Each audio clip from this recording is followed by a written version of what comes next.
मेरा नाम रंजीत यादव है।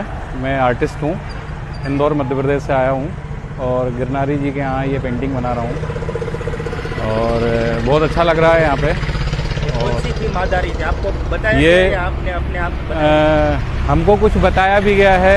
भगवान शिव को लेकर के महाशिवरात्रि आ रही है तो उसके अकॉर्डिंग ये पिक्चर वगैरह बना रहे हैं और कुछ हम हमारे हिसाब से भी बना रहे हैं। जैसे वहाँ पे वो जो जगह थी तो वहाँ पे भी शिवलिंग दिखाया गया, वेस्टेज जगह पड़ी हुई थी आगे, तो उस पर शिवलिंग वगैरह बनाया गया। वेस्टेज जगह की वो शिवलिंग आपने बनाया? हाँ, वो मैंने बनाया। वो बहुत पत्थर था, उसके ऊपर हाँ, शिवलिंग बनाया? हाँ जी, हाँ जी, हाँ जी। बहुत बहुत बढ़िया है। आप इंदौर से यहाँ आए हैं हमारे गिरनार क्षेत्र में और हमको भी बहुत खुशी हुई आपकी भी अद्भुत कला देख के।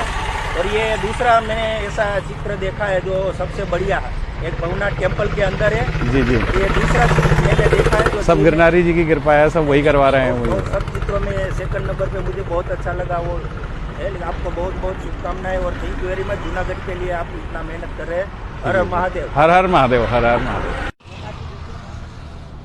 મિત્રો, જે ભવનાથના મુખ્ય માર્ગ ઉપર અલગ અલગ ચિત્રો બનાવવામાં આવી રહ્યા છે તેમાંનું એક અદ્ભુત ચિત્ર કે આ જે જગ્યા છે એકદમ વેસ્ટ જગ્યા તરીકે આપણે એને જોતા હતા, રસ્તાની વચ્ચે એક પથ્થર, પણ ઇન્દોરના જે કલાકારની આપણે મુલાકાત લીધી, એક કલાકારની સૂઝબૂઝથી એમણે એક અદ્ભુત શિવલિંગનું નિર્માણ કર્યું છે। આપ જોઈ રહ્યા છો કે આ જે કોર્નર હતી, આ પથ્થરની ઉપર એમણે એમની અદ્ભુત કલાકારીથી આ ચિત્ર બનાવ્યું છે। આપ જોઈ રહ્યા છો ભવનાથનો આ પાજનાકા પુલથી આગળનો વિસ્તાર અને આ સંપૂર્ણ જે ભવનાથ તળેટીનો માર્ગ છે એમને સુશોભિત કરવામાં આવી રહ્યો છે।